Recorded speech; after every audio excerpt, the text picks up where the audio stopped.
Good evening, everyone. I'm going to speak a little louder this evening. We don't have our microphones. We had some technical difficulties. I'm going to thank everyone for coming tonight. I'd like to call the meeting to order, and we'd like to start with Mrs. Burns with the roll call, please. Mr. Congdon. Here. Ms. Boyle. Here. Mr. Feather. Here. Mrs. Hollenbeck. Here. Mr. Morris. Here. Mr. Parentano. Here. Mr. Rudy. Here. Mr. Santa. Here. Mr. Sullivan. Here. Quorum is present. Thank you, Mrs. Burns. At this time, I'd like everyone to rise for the Pledge of Allegiance. I pledge allegiance to the flag of the United States of America and to the republic for which it stands, one nation, under God, indivisible, with liberty and justice for all. Thank you very much. Do we have any announcements, Mrs. Burns? No announcements. No I got announcements. the mission statement. Excuse me? The mission statement according to the...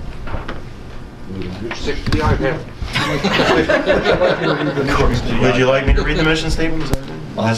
It's on the agenda. Sure. Just a reminder to everyone, our mission statement at Neshaminy is the Neshaminy community empowers students to become productive citizens and lifelong learners.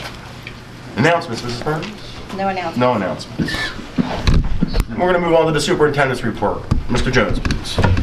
Good evening, everyone. A couple of things, a number of things. First, I just want to let you know that we are now operating electronically up here. We're having some technical difficulties related to our video, but this evening is actually our first meeting where our board members are accessing the agenda electronically. You, the public, also have the opportunity to access the agenda electronically. That'll be the day prior to our meetings, so the Tuesday night meeting, you'll be able to access it. Set your alarm 2 a.m. in the morning on Monday. It becomes live, I believe. And then all day Monday, all day Tuesday. What's nice about the new feature is that you'll have access to the exhibits associated with the agenda that's coming up as well. And then also they'll stay there and they'll be cataloged by year, and they're able to be searched if you're looking back for some information that you knew happened at a prior meeting. And so the board's excited. I'll say they're excited about our change or update. We definitely know that it enhances our transparency for the public. We are excited about that feature. And it also allows for us to move away from a lot of the shuffling of paper and the moving of paper around, and it streamlines our process. I want to let everyone know that January is School Director Recognition Month, and so I did want to just take a moment to acknowledge the fact that we do have school directors who put forth their effort each and every month to benefit our students, our schools, our communities. These are elected officials who serve on a volunteer basis. They spend dozens of hours during the course of each of these months putting forth what is sincere effort to better our schools and ultimately on behalf of our kids. All of our Neshaminy school directors have worked over the course of this past year, and what I have for each of them, there's no formal presentation process, but I'm going to provide each a certificate. I know it's only a minor token of appreciation, but it'll read for each that the School Director Recognition Month, January 2017, honoring Scott Congdon, and I'm going to go through all of our names here of our directors, who volunteers time and talents for the betterment of the public education in our Neshaminy School District community. Thank you on behalf of our students. It's signed by me, and one will go to Mr. Congdon, Ms. Boyle, Mr. Feather, Ms. Hollenbeck, Mr. Morris, Mr. Parentano, Mr. Rudy, Mr. Santa, and Mr. Sullivan. I do thank each and every one of you. Thank you so much for all that you do.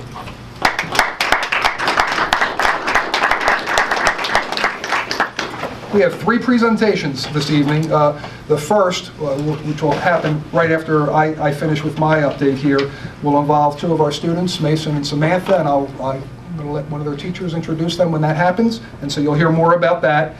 We also have presentations on our school audit from the last school year, and we have an update on a GIZA 3 project, an energy saving project that'll happen this upcoming summer. And so the board will hear all three of those presentations. We have new artwork around the perimeter of our room here. This month on display is the Tawanka artwork, Tawanka Elementary School, under the direction of art teacher Deborah Deacon. And she has her students this time really doing work in a common theme, showing some progression from K to 4. And so it was collective group projects that they were working on. I want to highlight the fact that we had a wonderful Hall of Fame, Sports Hall of Fame banquet program, I guess I should say, last Friday. It was the 26th annual induction ceremony. We had 10 Neshaminy alumni athletes and 1 coach honored at a ceremony that took place, and they were also recognized between the varsity girls and varsity boys basketball game. That all took place on Friday. It was really a wonderful opportunity to hear people reflect about good times as Neshaminy students, Neshaminy athletes representing the community, and to hear from the coach who was honored, our soccer coach, in the success that she's had. Mark your calendars, they're already talking about gym night, so I've heard a lot about it. I hear our students talk about it as a highlight. So gym night, March 3rd and March 4th. The theme this year is Imagine That. I have a few other things. My superintendent's report is now available to you and the public as well, so what I have here is also available online. So there's a couple of things with attachments that'll talk about the new federal ESSA conversation that's taken place in Pennsylvania. How's Pennsylvania going to match up with the new federal guidelines and expectations? We're changing from No Child Left Behind, NCLB, to ESSA. Every Student Succeeds Act. That's what that acronym stands for. There's some nuanced differences, and Pennsylvania and each state has to kind of figure their way through and how they're going to match up with what the federal government is expecting, and so there's information in my report that talks about that. There's also some information talking about the budget process which is coming up, and the fact that there are some individuals called circuit riders who are going around the state who are updating the public in terms of what the status of public school education budgeting is at the state level. And so you'll find that there, and you'll also find a Pennsylvania School Boards Association link to some school facts and figures. And so if you're just interested in some facts and figures associated with educational program here, public schooling in Pennsylvania, you'll find that. And then finally, we do have each month reports from one of our central office administrators, and this month Dr. Hancock is providing an update in writing.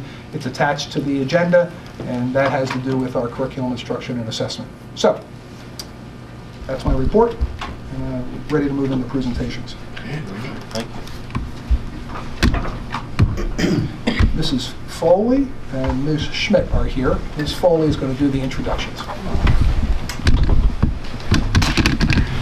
Good evening, my name is Carol Foley. I'm an 8th grade English teacher here at Maple Point Middle School. And on behalf of myself and Ann Schmidt's 8th grade classes, we'd like to introduce the winners of the Patriots Pen Essay Contest, which was sponsored locally by the Yardley VFW Post 6393. The students were asked to respond to a prompt related to citizenship, which goes along with our mission statement. Ms. Schmidt and I are happy to announce that these 2 young people represent winners from Maple Point for the 4th year in a row. We've had winners for 4 years in a row. This year's prompt was The America I Believe In, and I'd like to introduce our winners, Mason Sermarini, who wrote the 3rd place essay, and Samantha Cavallo, who wrote the 2nd place essay, and they'd like to present their essays to you tonight. Thank you.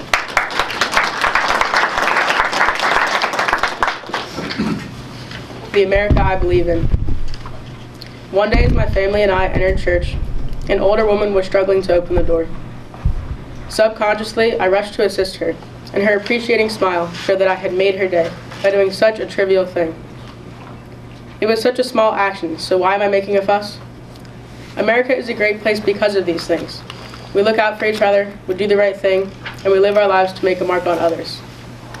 Every day we find ourselves in simple situations like these. And I know our founding fathers will want us to act in ways to benefit our country, as they had done, when they granted our freedom 300 years ago. These are traits of the America I believe in, and we can never forget what our ancestors and veterans put their lives on the line for, to live as a united nation and to look out for each other with concern and heart.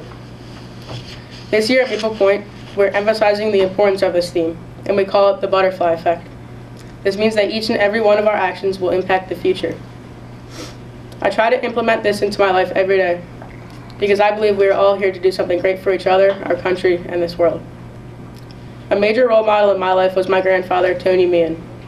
He was a veteran himself, and he always had this mindset. It's difficult to get this message across on paper, but if you met him, you would know that he's the most dedicated and caring of people for his family and his country. Any opportunity thrown his way, whether it's donating blood, running for charity, or contributing to his church, he would be first in line to support whatever the cause. It's people like him who shape this country into the passionate place called the USA. The America I believe in can be fulfilled if my peers and I fill the shoes of the veterans and role models who paved the way before us. I can't thank the men and women of our country's past enough for all they have done for America. It's now the jobs of the next generation to do the same. In summary, I understand that it's not always easy to do the right thing, but if we try, it will make a monumental difference. If we live our lives to this motto, we the people can make this country the America I believe in. Thank you.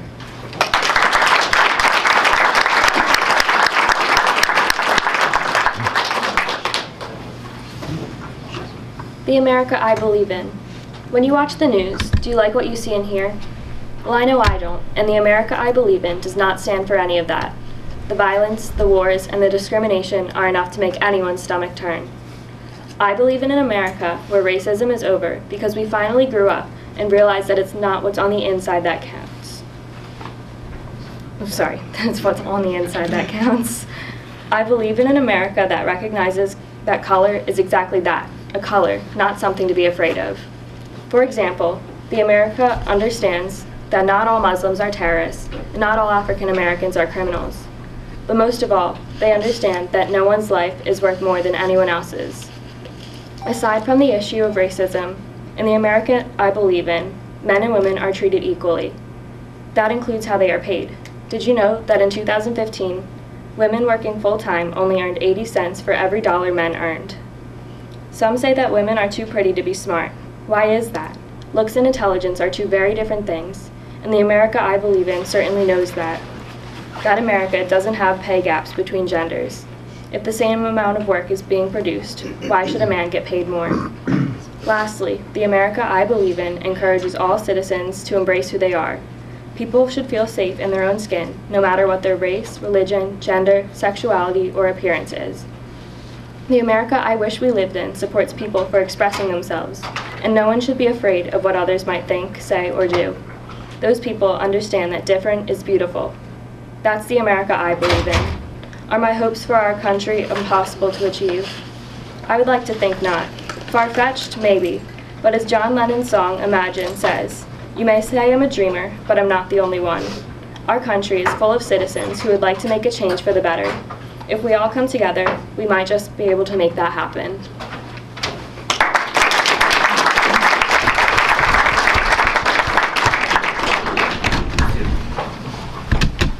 I'd just like to say a few words and hand out a certificate here. Samantha, thank you very much. Excellent job with your essay. And Mason, certificate here. Thank you very much. Very eloquently spoken. You guys did an excellent job. You speak better than I do at times. I know it could be nerving to be up in front of a camera. In this case, the camera was right in front of you. But it made me very proud to know that your students here at Neshaminy, you did an excellent job, and I thank you.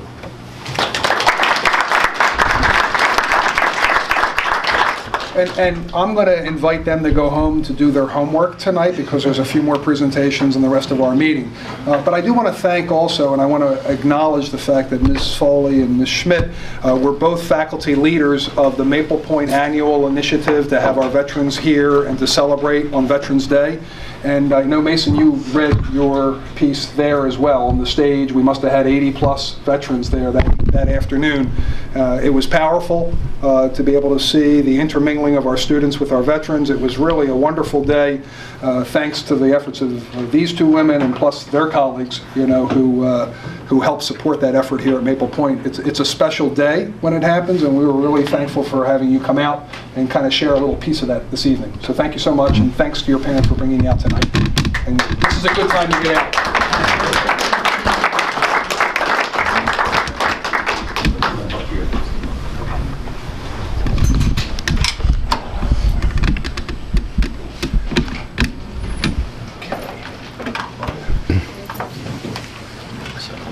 Mrs. Markowitz is going to introduce our next presenter.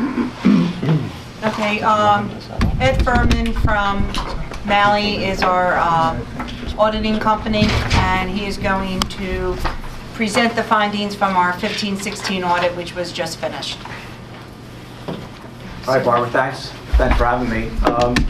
We've issued the final financial statements, and I've also put together an overview of the audit, which is called an audit presentation, a smaller packet. And I'll walk you through that first, and then stop me with any questions as we go. And we're on a new setup. You heard me say that, so I just want to describe to the board members that are not there that this is available on our at the presentation piece, where if you go to presentations, and there's a link, an attachment there for audit. Okay. Also, I have hard copies of that too, so if anybody needs. We're trying to wean everybody off of Okay. Save some trees. Okay. The first page is the agenda, just some of the things I'm going to be covering. You want to flip to the second page, the required communications. We issued an unqualified clean opinion on the financial statements. The very final report that Barbara will complete is called a CAFR, which is a Comprehensive Annual Financial Report. And that's sent into the GFOA in Chicago to be evaluated. And that's your highest level of a government financial statement that can be issued. And you've been receiving a certificate of excellence in the prior years. Last year there was only about 25 municipalities in Pennsylvania, between townships, authorities, and school districts that actually issued a CAFR, so you're one of the few that have done that. What's also called a SAS 114 letter would be a letter to an audit committee, or in your case it would be the highest level of management, which would be the school board, and we're required to say if we had any disagreements or issues or material findings, which we did not have. One perspective issue, which I'll touch on when we get into the financials, is a change going forward with the OPEB accounting, and that's other post-employment benefits. So the fact that you provide medical coverage to retirees even though they're making a contribution, an actuary still has to do a calculation to see what the impact of having an older group in your total group has on the plan. And I'll point that out in the footnotes too. The next page after that is just a summary of the audit, some of the testing that we do. And I was going to focus more on the bottom of that page. We use a data extraction software as part of our audit. So we actually download 100% of your transactions and your general ledger. Part of the payroll analysis, we look for duplicate direct deposit bank accounts, and we also merge addresses of employees with vendors to see if anything jumps out there, and we have nothing negative to report. We also do a vendor test just to track vendor activity on a year-to-year basis, and for the expenses we run pivot tables. So we're looking for duplicate transactions, check sequence gaps, different trends, and the fact that we layer each expense account month by month, line by line, we can compare it with prior year activity. Again, we're looking for anomalies since we have 100% of your data that we're working with. We also run what's called a Benford's test after that, and those are the two charts that I have on the next two pages. And Benford was a mathematician who came up with a formula that based on a certain size of a population, so many transactions would start with the digit 1 and a lesser amount 2 through 9. So when we ran the first digit on there, the numbers came out pretty well as expected. Based on the population, you had almost 25,000 transactions that started with the digit 1 and then lesser amounts. So nothing really jumped out there, so we ran a double digit Benford, which is the second chart. And there we had a couple spikes. And then what we do with those spikes is that we actually drill down and look at the detail of that activity. And again, we had nothing unfavorable or negative to report there. The last page of the handout, what I did there is give you a 5-year history of the financials and to show you some trends, since the government financial statement really only has 1 year of data in it. So the first top section of that summary is called a government-wide financial statement, and that's a full accrual financial statement where you're capitalizing your fixed assets, you're recording depreciation expense, the bank that's recorded as liabilities. just like for a for-profit company.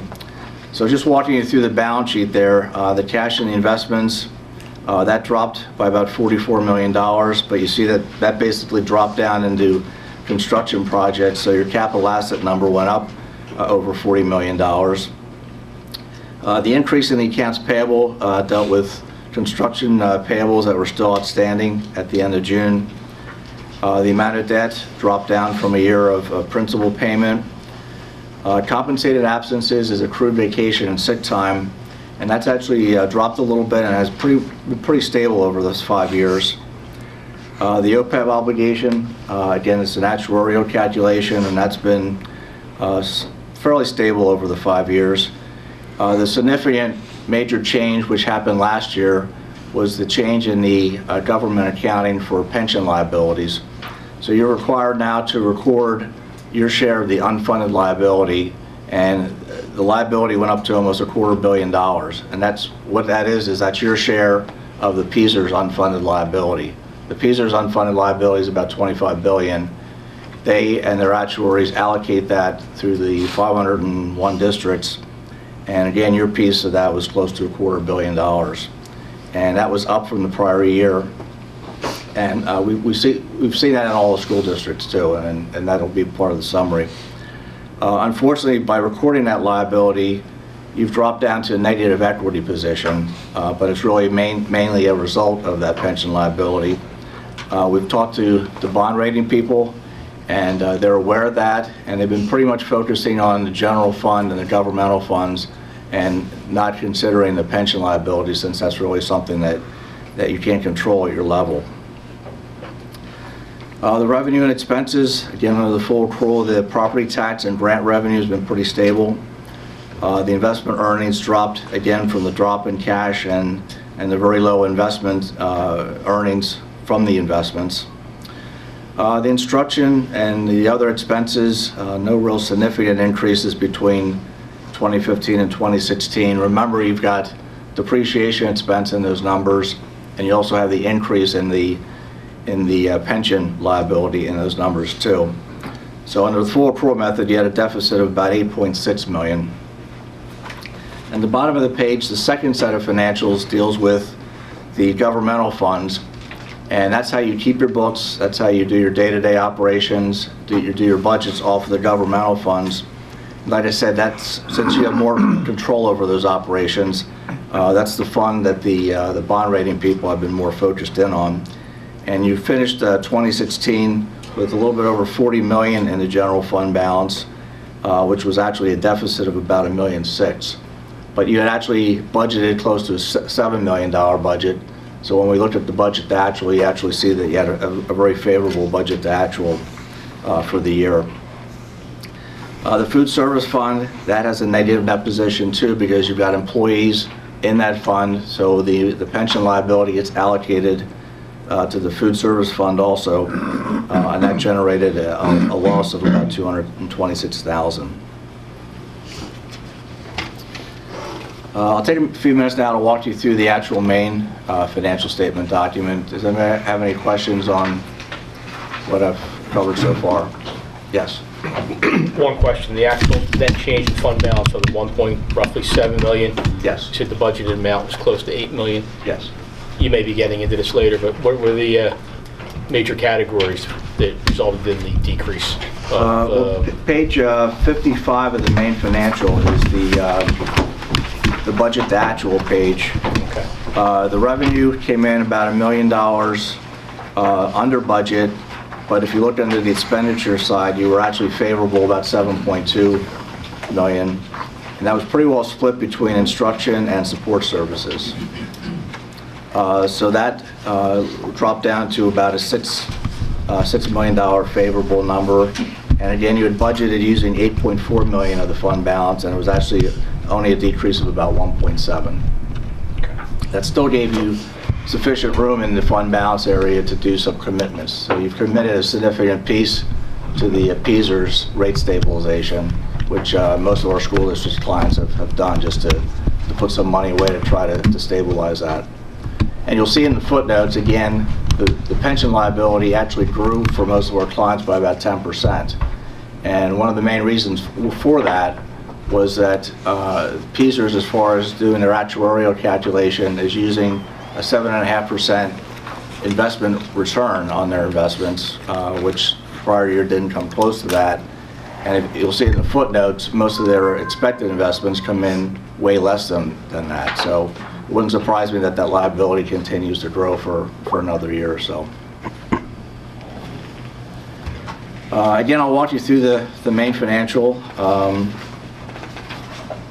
Page 3 through 5 is our audit report, and again, that's a clean, unmodified opinion. Starting on page 6 is a section called Management Discussion and Analysis. That's marked as unaudited because it's basically prepared by your staff. That's the chance in the financial statements to hit some of the highlights or significant transactions during the year. That's almost like a section of a for-profit financial statement. And then the main financials start over on page 18. And 18 is the balance sheet under the full accrual method. And those were the numbers we covered. You see the net pension liability of over $250 million and your deficit of about $158 million on the bottom right of that page. Page 19 after that is the revenue and expenses. And again, you read that schedule from top left to right, down to top to bottom. So that had the deficit of about $8.6 million. But again, you've reported depreciation expense in that number, about $6 million. And also, this is the fund that's getting absorbing the increase in the pension liability also. After that is the governmental funds. And again, like I said, that's how you do your day-to-day operations. On page 20 is the balance sheet for the governmental funds. And you've got about $40 million left in the general fund balance at the end of 2016. And you can see there that gave you some flexibility to commit or assign some of that fund balance to future items. You've got $14 million committed to PSERS, $2 million to capital projects. You've got about $5.8 million committed to the next year's budget, and then the unassigned piece of about $14 million. And again, that's a favorable total fund balance for school districts. Page 22 is the revenue and expenses by fund, and you work your way down to the general fund having the deficit of about $1.7 million. Capital projects had a deficit for the year because under the governmental funds, you don't capitalize fixed assets. They're just completely written off in the year that they're spent. So you had close to $47 million of construction projects in 2016. Page 24 and 25 is the food service fund, the balance sheet. And again, the negative net position there is that you've got about a $4.5 million pension liability on this fund. And page 25 is the revenue and expenses. That's the main financial piece. The footnotes start over on page 30. And the first 3 or 4 pages just summarizes the accounting principles that were used. Actually, close to $240 million invested in construction in progress and actual fixed assets.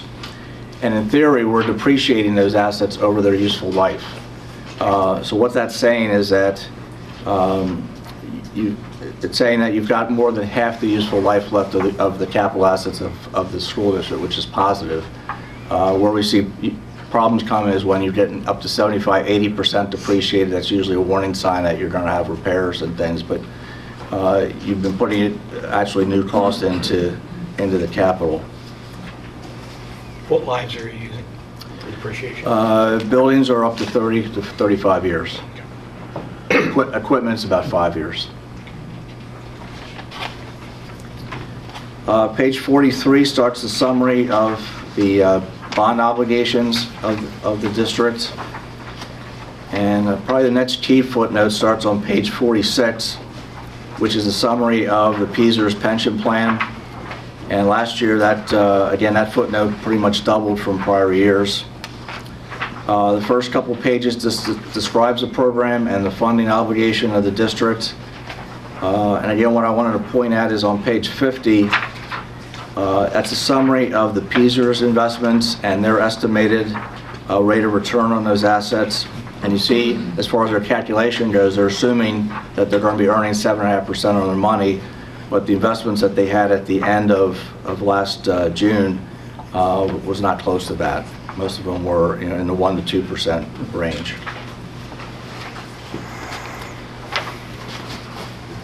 The OPEB obligation starts on page 51, and again, there's a plan description in there, and you're charging the retirees for participating in that, but again, the accounting theory is that by putting a group of retirees into your plan, you've raised the total cost of the plan.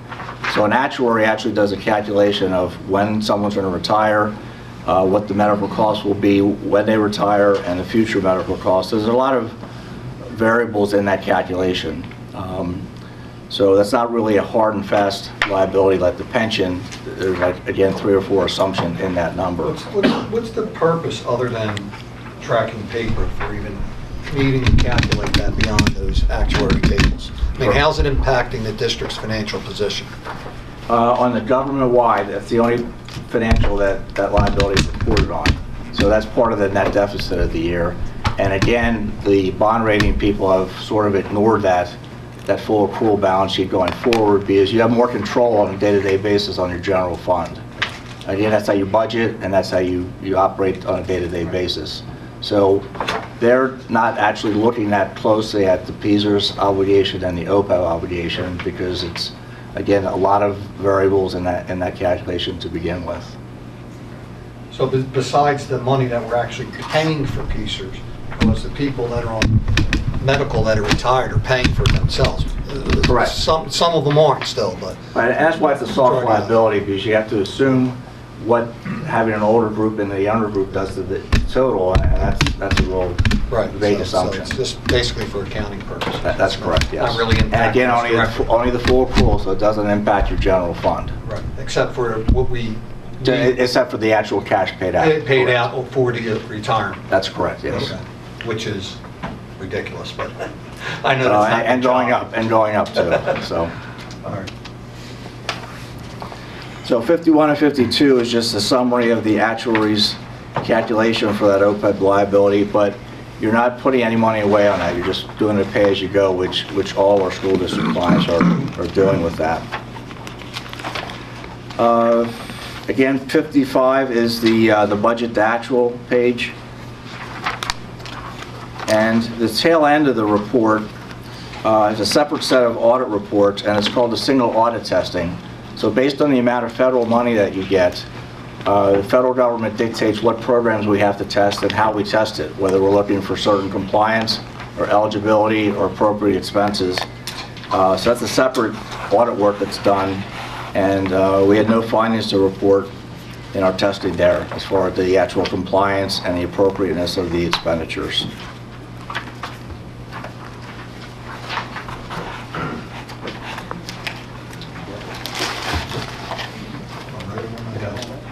Any questions? I threw a lot of numbers and pages. I have one question. On page 20, the subsequent year's budget, that's the budget shortfall we are projecting for the June 30, 2017 year end, correct? Yes. And last year, if we were looking at the June 30, 2015 statements, that number would have been $7.9 million. That's correct, yes. But it came in at $1.7 million. Correct, yes. Okay, so we over budgeted by $6 million. Yeah, and it was mainly in the expenditure category Okay, versus the revenue. Right. Revenues are relatively flat. Yes. Yeah. Okay. All right. The other document that I left with Barbara, she can pass out, is we do about 25 school district clients, and we summarize the results each year. We don't list out individual names, but it just gives you some comparison to other comparable sized districts. It's more just for information purposes, but Neshaminy is number 23 on the data that you get. And again, it's more just for information. I usually get questions from boards, how do we relate to other school districts? And also last year, once that pension liability hit, that had a huge negative impact. At least that shows that you're in the same boat with everybody at this point. Can I direct you to pages 57 and 58? If I'm understanding this correctly, our actual cash payable to the pension fund increased by $3.5 million between 15 and 16? Well, that's on page 58, if I'm reading that correctly. That's correct, yes. So we had a $3.5 million increase in actual cost to the district for pension Yes, correct. in 1 year. Yes. All right, thank you.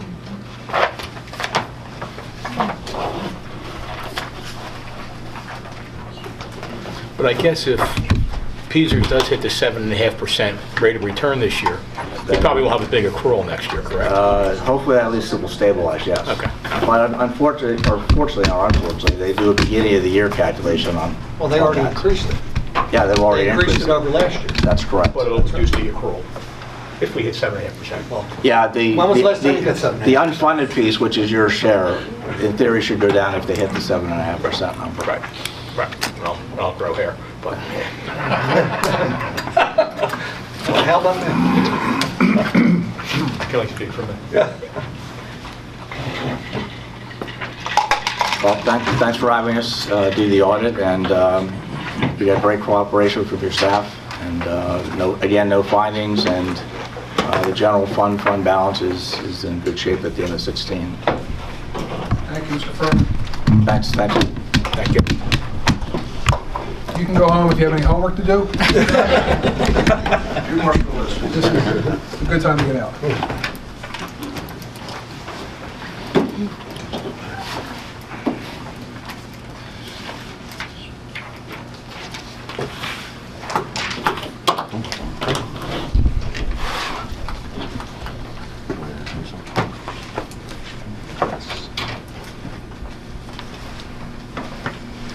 We also have, as our last presentation, an update. The Business Operations Committee the Ad Hoc Facilities Committee has been talking about finalizing our Giza work here in the district. There are a couple buildings that still need some attention related to some energy savings opportunities. And so Reynolds is here, Damien Spar, and Jeff Harris. Go ahead, Damien. Without wanting to perpetuate more paper, I'm not sure, Mr. Jones, were you able to put that latest They thing have we that did as on well. board docs? I have it right? on board docs. We're good? Yep, we're good. All right, let me leave these here with you then. Want to use my iPad or? No, I'm old school. So when we were here last time, we talked about, in generality, what we are looking at doing at Miller and at Buck. And the generalities are at Miller, we're providing air conditioning through a whole lot of upgrades to the HVAC and electrical system. And we're providing a secure vestibule similar to others in the district. We are also in this project providing a secure vestibule at Buck. So if you look at the first page of scope, there's a little bit more detail than we had from last time, and I think Jeff has, or if he doesn't have them off the top of his head, I can pull some numbers for you too. On numbers of these types of units we're looking at. We're providing new cabinet HVAC units in all the classrooms, which means the units that sit typically under windows, we're going to take those out and put a new unit in because those units are nearing the end of their life. So this is a big capital But replacement. those units are only heat only at this time. That's correct. Those units are currently only heat only, and the new units will include a packaged inside of it condensing unit so that we can provide cooling in the room. There's a lot of different ways that you can provide it, with a central chiller, with equipment outside, with equipment on the roof, things that get complicated. This is meant to provide cooling in a simple, elegant way that fits the need for this building. So there are fan coil units, though, that also get replaced with rooftop condensing units and refrigerant feed. So throughout the building where we've got some cooling that's taken care of at the rooftop, those get replaced. Anything that's heat only, again, gets replaced with heating and cooling. Existing, and I have a misspelling there, I apologize, but those existing rooftop units will be replaced with modified duct drops. The corridor ceilings will be adjusted and dealt with as needed. I don't know that necessarily, we don't have a whole removal of the corridor ceiling. So what you've experienced us having to do in terms of ripping the school apart before is not, we don't have that level of intensity in this work. We have a lot of work to do, but they're really at what's happening at the units and a lot of what's happening through the electrical system. Right now, we're specifying Daikin units. We are actively talking with the folks that deal with Airedale. They have a packaged unit like this too, but we're struggling to maintain the budget that we gave you, and the situation really is if we can't really get another unit that's going to drive the cost way up. If the unit's very close, we can talk about it. Those Airedales are very good units, but it's really how far are we going to take our units that we're putting in here to kind of take them toward the highest level of quality. This unit is a very good level of quality, and it's appropriate. If we can get a better unit for the same price, which is basically what we're telling folks that are interested in the job, if you can meet the competition, we'll take you to Neshaminy. There's also some heating units and pumps that get replaced and some exhaust fans. I think there's about 30 classroom units like this, and I want to say that there are, I don't think there's as many as 10 rooftop units together, are there? But there might be 5 or 6. So there's a whole lot of different pieces of equipment that got affected by this, and also by the electrical feeds. Yes, sir. How many electrical panels are we adding or replacing for this upgrade? We're probably adding maybe 6 new panels to serve the new loads for the HVAC equipment. Some of that will be a modification of existing panels that are HVAC equipment panels. So currently we have enough electricity to the building? Yeah, the service entrance is adequate. So here are some other things that go in with Miller, and just keep asking if you have other questions. So the control system, the digital control system that we're putting in Miller is going to be the same as all the other schools. So now really we're standardized across all of these schools that we've worked on with the GISA projects, and that's an ABR web-based really open protocol. So when we say open protocol, it's not a control system that only one vendor can work on. So for example, you have Siemens as one vendor that works on the high school. That's it, you deal with Siemens. This open protocol stuff is more easily worked on, replaced, serviced, things like that. We just talked about the additional power panels required. We're replacing existing power panels and the feeders back to the main distribution board, and providing all power to the equipment as needed. Modifying the casework as needed in the classrooms, which should not be significant, but there's some work there, and then of course there's some sealing work. The vestibules that we are providing at Miller and Buck, the vestibule at Miller is remote, so it's similar to Sandberg Schweitzer, where the office isn't right there when you walk in. So those are the two styles that you have at Neshaminy. Sometimes you have a remote vestibule, sometimes you have a connected vestibule to the administrative offices. That's what's happening at Buck. So when you walk in at Buck, we're going to end up replacing all of the doors coming in because we still have to have the same amount of egress out, but with the single door going in over close to the office and creating that vestibule and getting us in there. On top of what happens there, we have new glazing to provide for the egress and intrusion-resistant glazing and frames at the vestibules themselves. Then we get the standard hardware that we have, that we've put in everywhere else, where you can come in and swipe your card and all the magic happens that allows the folks in the office to know whether you're good enough to enter the school. We've been delineating this scope and refining it. We are at the point where we've gotten preliminary pricing in from our contractors. That pricing, we're struggling to keep at our budget, which right now we're actually kind of glad. I've been working with Mr. Profi since he's been back. We advertised for a meeting when we're going to award these things. Instead of advertising for a meeting later this month, we're going to go to next month because it's going to give us some time to work harder with our vendors to bring the cost down as far as we can bring it.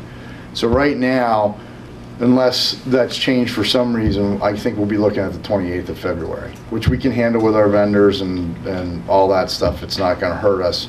I certainly don't want to go any later than that, but I'm not concerned about being ready for that. And when we do that, you'll see a number on the last page. When we do that, we issue a not to exceed in the advertisement, and we bump that up only because of the uncertainty in the market with final pricing. So we bumped the not to exceed up to 13.3, but we're still trying to target the 3.065. So that ad, I'll coordinate with Mr. Profi's office, and that ad will be ready to go. Well, it's ready to go now with the right dates in. I'll coordinate with Mr. Jones, and we'll select a date. And then that'll be taken care of, and really, we'll get back here with Mr. Traska, go through everything with him and his group, talk to Mr. Markowitz and Mr. Jones, and we'll be ready to see you at the end of next month. And it's a matter of us continuing to pound the number down. Can you just for the public's knowledge, just briefly, the reason why we're looking to PICO for a gas line installation? Yes, Can you just talk about that briefly? So, is it a quarter mile away? Yes. Is that right? So about a quarter mile away, there is a gas line, and there's the ability to bring gas to the school. The current boilers in the school are set up for dual fuel. So basically, if we were able to get gas to the school, we would be able to save lots of money very, very quickly. However, when PICO initially looks at the cost of running a gas line from a point A to a point B, the person or group of people, in this case the school district that requests it, gets this big high price tag that goes with it. And that high price tag, I believe, Estimated about 180,000. yeah, is over 180,000 right now. Now, usually, after you see what other businesses and housing complexes it runs by, that number can go down. And that we're working on. We don't need to have gas for this summer. In fact, we couldn't get gas at this point this summer because PICO doesn't move that fast. But we're going to keep working on that through the project so that if you want to bring it later and that pricing gets attractive enough that the payback makes good sense, you can just simply do it. And it's a pretty easy maintenance project to turn that existing boiler setup over to gas fired as well as the oil that you have. And all the new units that you're retrofitting will all be convertible if they need to be converted? Yeah, the new units that we're installing are not gas. You already have a boiler plant that's dual fuel, which Okay, we're not so touching, it's so Yeah, it's so already we're using ready to existing go. hot water piping from the boiler plant. Correct. So Okay. it's kind of as lucky as you can get. Yeah. Under what you're paying now, what would the payback be for getting gas? At the present prices that they're charging for that? For where we're at right now, it's probably around 11 years, I think it was, but I don't even want to talk about payback right now because I want to fight the fight with PICO and have them do their due diligence to see what their revenue stream would be, so that number gets... Why should we pay for the whole? Absolutely. Right. Absolutely. And this is a fight we always have when we bring a new service. It's not so much that the payback itself isn't okay, because for a school district it's okay, but for a gas conversion it's okay. It's not great because fuel switches tend to have very good paybacks. Because that number's so high, it's not a very good payback. It's 11. Yeah. Yeah. So instead of and the other issue is we have to pay attention to what we have first cost money for, and we have to either provide security vestibules or provide cooling or provide gas. And unfortunately, the gas is the thing that you need least right now. I'd like a 3-year payback. That's what I'm pushing for. You're still working on that? Yes. That'd be great. So we will keep working on that. That won't be a part of this, Gisa. Yes, sir. Damien, have you looked at ProBuck? Because currently that's the only school we have left that does not have air conditioning, correct? It does have air conditioning. Okay, It does. Yes, sir. With air conditioning. Yes. But you asked a good question because we talked about looking at ProBuck, and the reason that we were looking at ProBuck and we did that walkthrough, I think within the last month or so. Yeah. We did that walkthrough, and we were looking at the control valves that operate the cooling and the heating water that goes really into those rooms, where above the rooms you have basically like a cooling radiator in the ceiling. And there were some issues with those that caused some condensation, which I think are being fixed now, and they're being fixed at a really good cost, and Mr. Condon was through there with us in great detail as well. And we're doing that as part of our maintenance? Yes. Yes, okay. Yep.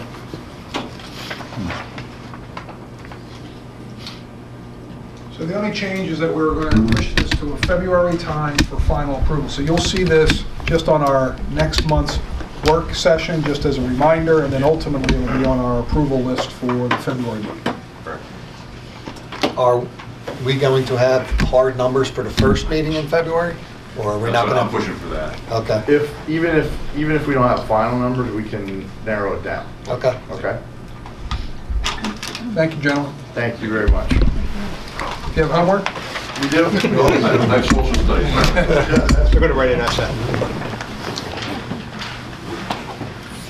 Then that concludes, right? Yes. All right, before we move on, I wanted to make an announcement that we had an executive session prior to this meeting. We went over labor and litigation matters. This time, we're going to move to public comment. Please state your name, area reside. We're going to limit it to 3 minutes. Your profession, and please no personal attacks. Mrs. Burns? Mr. Bruce. Mr. Rodas, you are on the clock. Start his watch. Come on, Steve, you're holding up the meeting. I'm more than happy to yield my spot. You're up. You're up.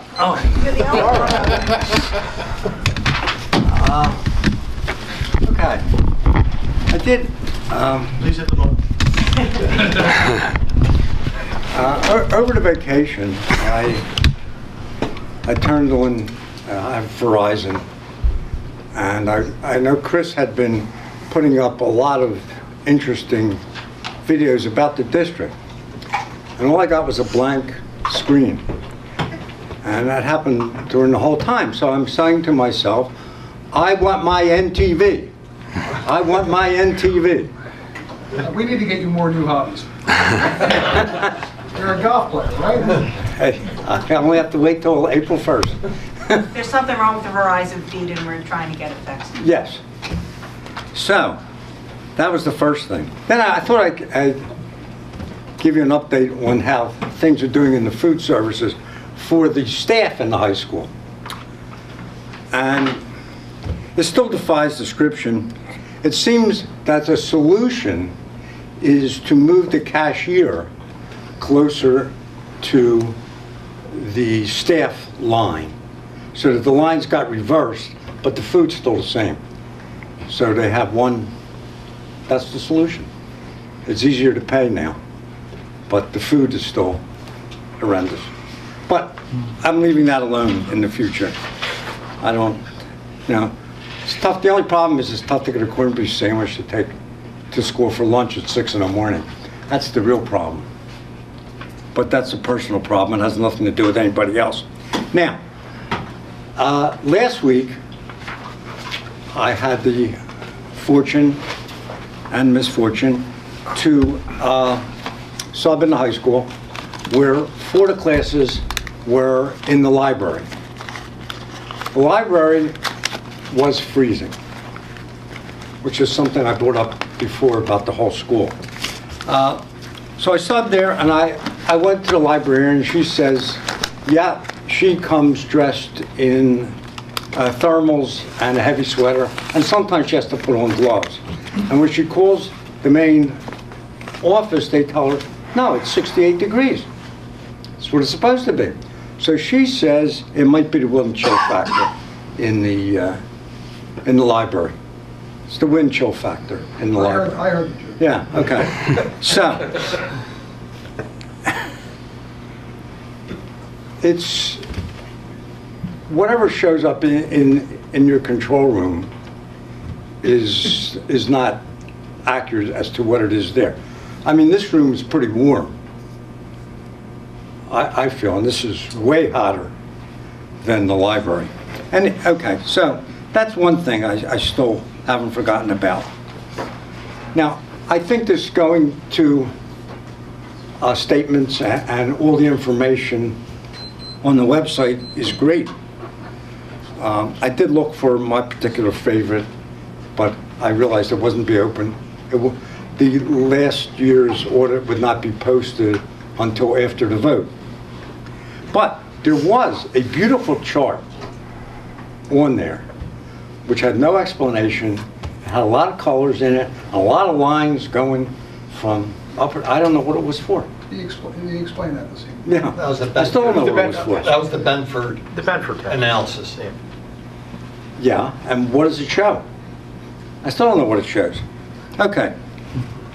So that's the things that really have been bothering me from before. Last year, I did speak about an early retirement incentive to get some of the higher paid teachers to retire.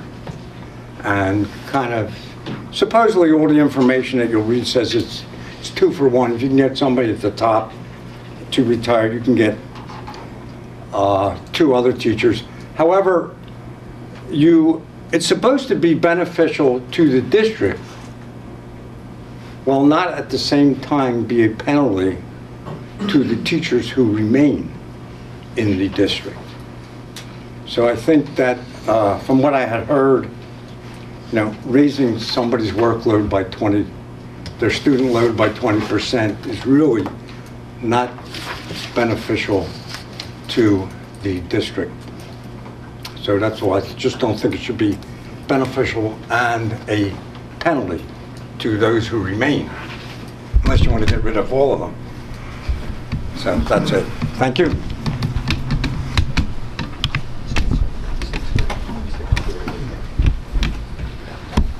Okay, is that it? All right. At this time, I'd like to make a list of the items for approval of the public meeting. We're going to have an election of members of the intermediate unit board, which we've already done. Because Irene, I can let the cat out of the bag. Irene is accepted to do that another year. We're going to have some overnight trips. 2017-2018 school calendar will be approved at our next meeting. The GISA Guaranteed Energy Savings Act will be pushed back into February, as we discussed earlier. Acceptance of the 2015-2016 audit report, the comprehensive plan, tax collector compensation program, acknowledgement of the receipt from the PDE for the PlanCom Part H project financial for Tawanka Elementary School, and the proposed preliminary budget, as well as the budget transfers. At this point in time, we're going to, you have something to add? Yeah, I just want to, I said that I wanted to talk about comprehensive plan just briefly. We did all our work. We actually asked for a delay because of the transition with the superintendency, so that what was supposed to be handed in the fall, we shifted to this time of the year, and so we were approving this for submittal. Well, just literally today, we were notified by the PDE that even the ones that were handed in the fall are going to be returned, because there's a 1-year extension, so as all districts who are on this cycle, phase 2, the state has 3 different phases, we're in the 2nd phase. Right. All of them are going to need to add to the plan based upon some new expectations, federal government linking back with the state. So the state has decided that they're going to send back the ones that were submitted and not accept ours at this stage. But I do want to tell you that what our intention is for you is to put forth the meat and potatoes, the strategic plan that's embedded in our comprehensive plan. We'd like you to endorse that at our next meeting. So the key areas of focus for the next 3 years that we want to start working on as a district and the community got together to work on is what's going to still be in front of you. So we're going to flip the wording from comprehensive plan to just the strategic plan. That's a subset of that larger plan. We have to do that every 2 years, correct? Every 3 years. So we'll approve it next year, and then we'll be on a new 3-year cycle. 3 years. All right, thank you. At this time, we're going to move to the committee reports. Ad hoc facilities, Mr. Parentato, please. Mr. President, at this particular time, there are no future meetings of the ad hoc facilities scheduled. I am of the opinion, unless instructed from the chair otherwise, that we have pretty much met our obligation to what we were charged to do. As Damien spoke tonight, the last phase of the roadmap project, GISA 3, is going to be in front of the board. And unless the Facilities Committee charges us with any other duties and responsibilities, we will stay in recess until called upon. Thank you very much, Mr. Kern. Business operations, Ms. Hollenbeck, please. Our next meeting is scheduled for next Tuesday, the 17th at 6:30 here in this location.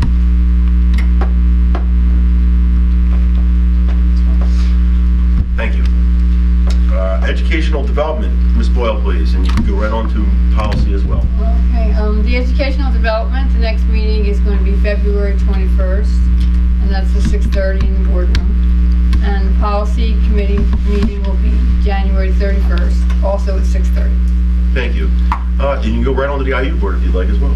That's going to be on the 17th, Tuesday, 17th, and that will be at 7 o'clock in Doylestown. We're keeping you busy. All right, Neshaminy Education Foundation, Mr. Feather, please. The NEF board met Monday, January 9th, and the results of the recent fundraisers were reported, including nearly $700 for the November Dining for Dollars at Bertucci's and $780 for the Neshaminy Education Foundation Night at the Flyers, also held in November. Upcoming fundraisers include the restaurant gift card basket raffle set to begin in March. Over a dozen restaurants are already participating, with more to come. Tickets will be sold in schools and at upcoming events, including the STEAM Expo at Neshaminy High School on April 20th. An alumni outreach committee is being formed and will hold their first meeting on Monday, March 27th at Maple Point. Anyone interested in participating should contact any NEF board member for information. The NEF board considered 12 applications for this year's mini grant program at the January meeting as well. 9 of those applications were approved for funding. Notification will be sent to all applicants on Friday, January 13th, and a public notice of winners will be made shortly thereafter. The next meeting is scheduled for Monday, February 13th at 4 p.m. in the conference room at Maple Point. Thank you. Thank you. Very well done. PSBA liaison, Mr. Perricano, do you have anything to follow up with that? At this current time, no, there's no information to report. Thank you. And the tech school, Mr. Rudy, please. Okay, yeah, the tech board met on November 28th. In addition to regular business, they reorganized. Joe Galea from Morrisville was nominated for president. I was nominated for first vice president, and Kelly Cochran of the Bristol Borough was nominated for second. In addition to Mr. Jones reiterated that this is now board recognition month, and in doing so, the tech board is having its annual recognition dinner January 23rd, which is a Monday, 5:30 at the tech school. All board members are welcome. You just got to let Debbie Lamont know by the end of the week if you're going.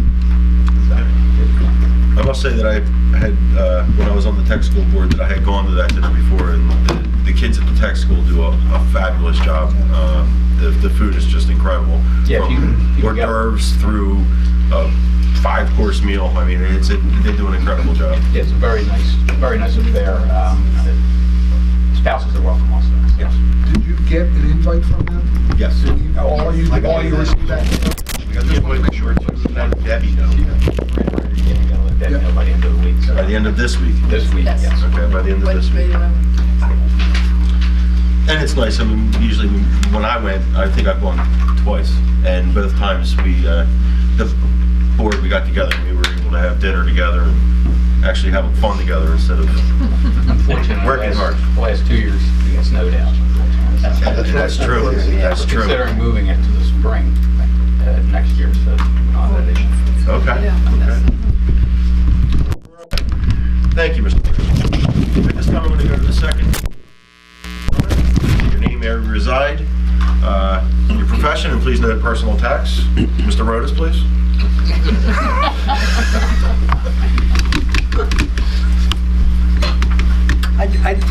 There was something I wanted to ask, and I forgot. And Barbara, if you could find out, I'm a little bit concerned about our share of the liability, the unfunded liabilities of the state pension fund. In their wildest dreams, they will never return 7% a year. and they are at this point so far behind. Now,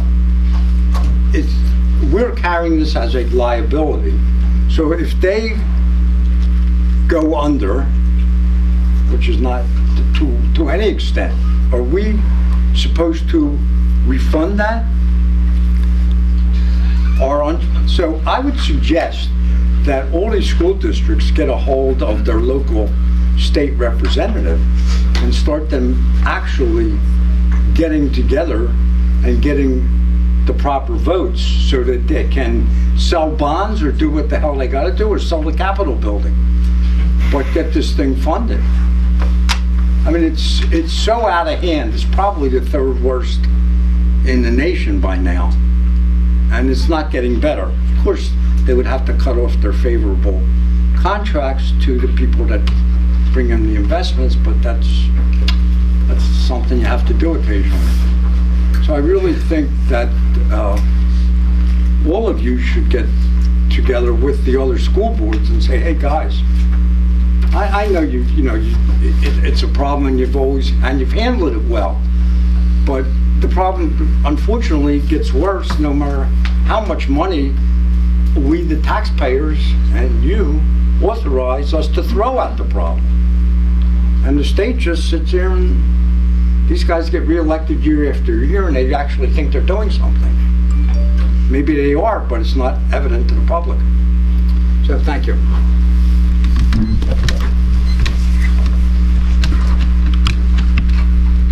Anyone else want to join Steve? You're all alone tonight again, Steve. But I thank you for being here.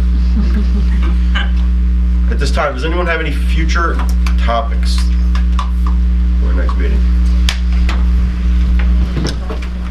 Be it there none. Ms. Hallback, did you have something? No, thank you. Be it there none, we're going to move the board comment.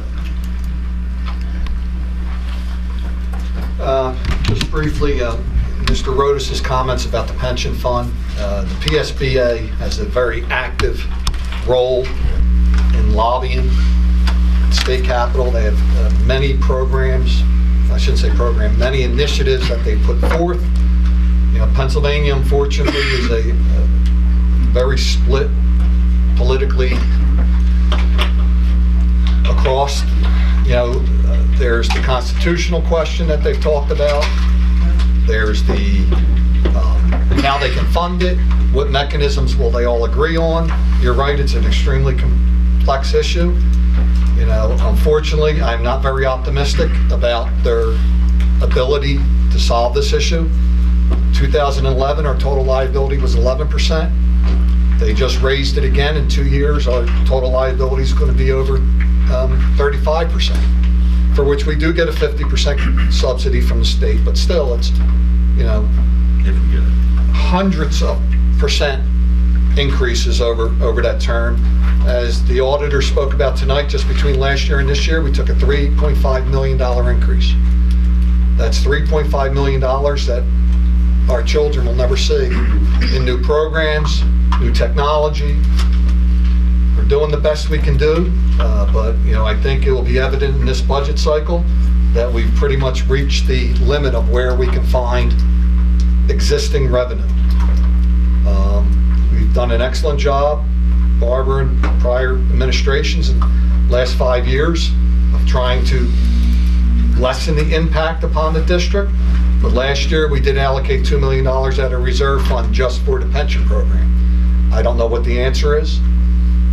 I honestly don't know who's going to come up with this answer, but it's serious and it's going to start impacting not only Neshaminy, but districts across the state. So yes, something has to be done. I don't know what that's going to be. They can't seem to get together on the solution, but it's a big problem. And you're correct in your analysis. They will never see 7% return. But that's what's been promised.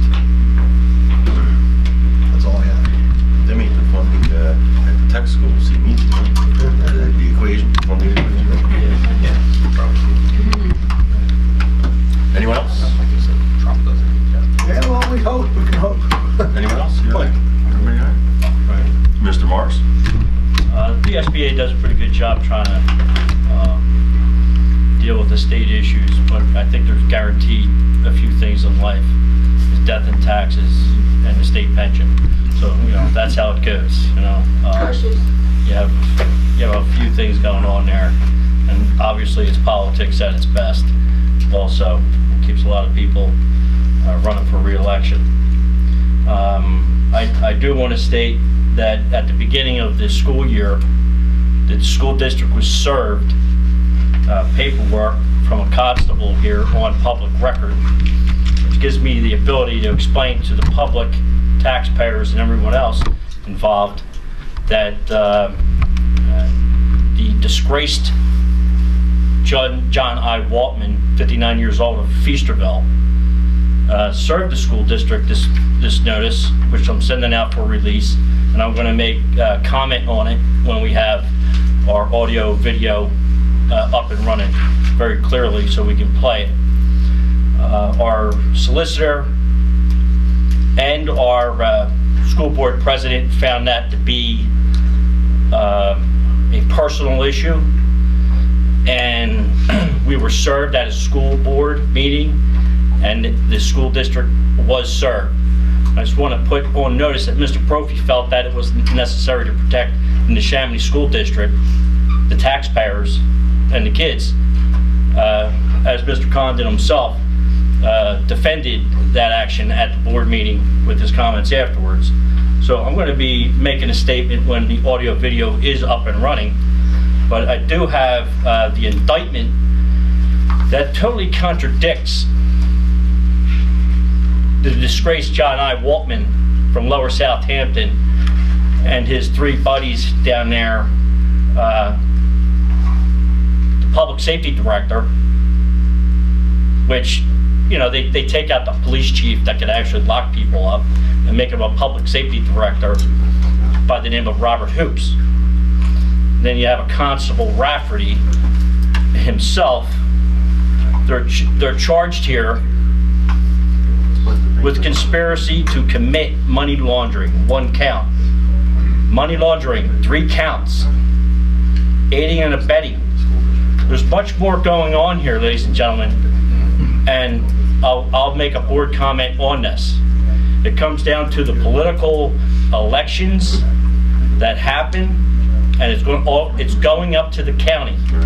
I guarantee you there's going to be things happening, and there's investigations going on, and it wouldn't surprise me if it hits home at Neshaminy itself and it goes to other constables and other judges directly up in the county and other departments, because right here sits the indictment that totally contradicts the disgraced John Waltman that everybody dearly loves in this county, that I challenge, and he supports this board.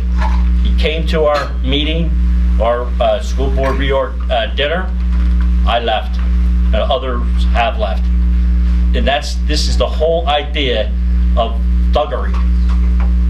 And when I get the audio and video and everything working here, I'll release my true feelings about him and his wife that works for the Pathonetary office as first deputy, on how she leaks out information, how Sergeant Hearns of the police department's involved with this, and how they don't get involved in domestic violence, child sexual abuse down there, because that's what the police department's motto is. They do not get involved.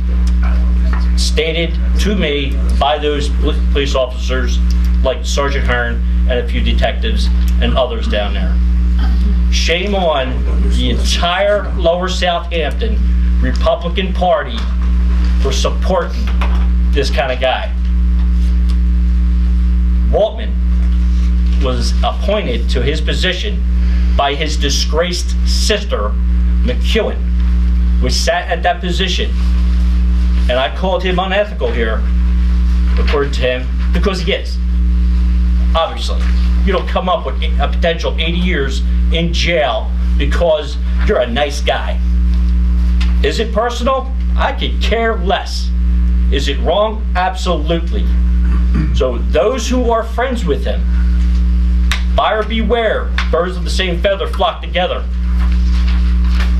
And when they serve the taxpayers and our solicitor does nothing, and the school board has a right and a duty to protect me as a school board director from a lawsuit that I could lose my house on and a lot of other stuff, shame on them. Therefore, I will make public comment at the appropriate time, or board comment, or publish something, but this is what the school board runs on. This is, I would say, maybe how the school got done down there. I didn't promise anybody a brand new school, and my buddy contractors that were doing work down there. So, they'll jam you up, they'll allow you to get views. A mother of 5 got beaten several different times, an attempt of homicide, suicide, and those police department officers down there, Sergeant Hearns and disgraced John Waltman, would not protect a woman from domestic violence. Makes you sick. Make you worse, they jammed her up. They locked her up. They charged her. Why? I'll tell you why. Because it's John I. Waltman's buddy. And that's the husband that was beating the wife. So to make no bones about it on political nonsense going on in this town. You know, I got my facts. You want the evidence? Here you go, Mr. Condon. I got 5 other reams, 3 inches, and a lot more evidence. That's all I have to say, ladies and gentlemen. That's it. Good night. Thank you. Anything else you want to say about supporting your friend?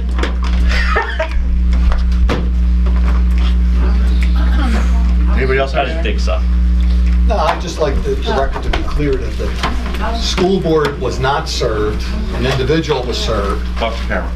And Mr. Morris has every right to voice his opinion. God bless that he can, but there's no suit against the school district, or the school district wasn't served. An individual was served.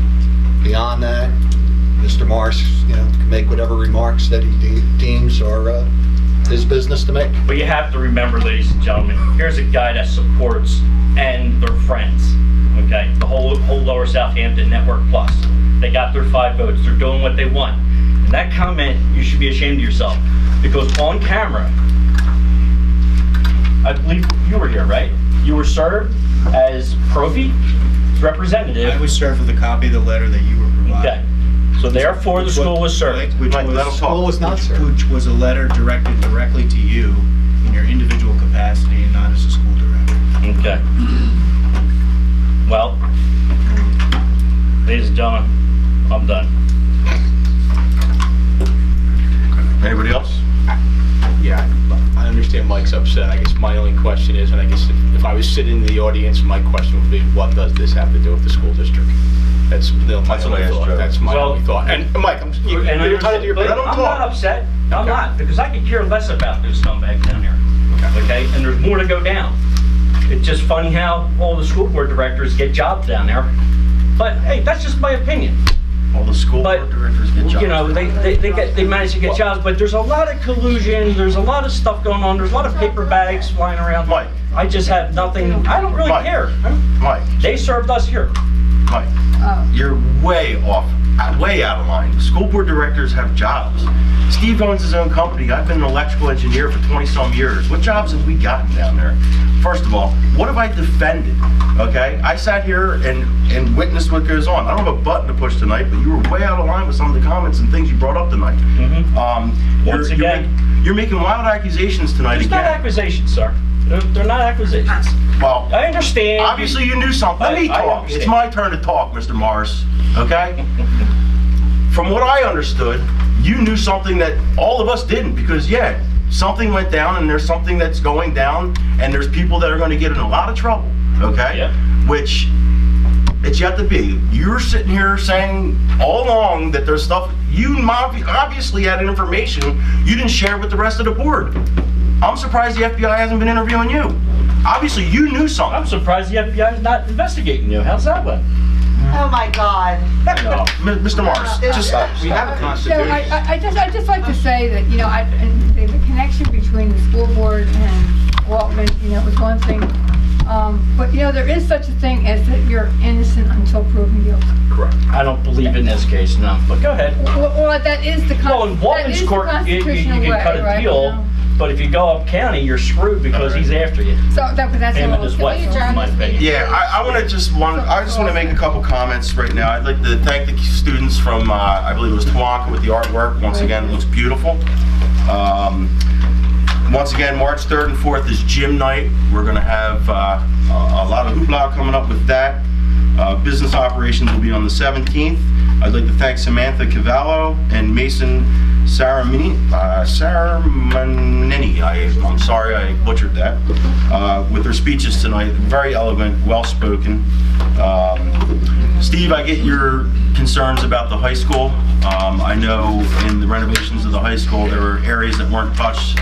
I believe that the library was one of those areas that was untouched when we renovated the high school and built the new wings of the high school.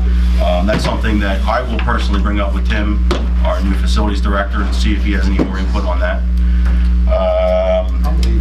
And at this point in time, I would just like to apologize for the comments. I don't know if this is going to be televised or not. There's a lot of accusations that were made. I don't know where it's coming from. It's unfounded. And I'll say this, there's no school board director from Lower Southampton that has received a job anywhere other than what we've done in our careers. The accusations are way off key, and it's rather ridiculous what we have to put up with here.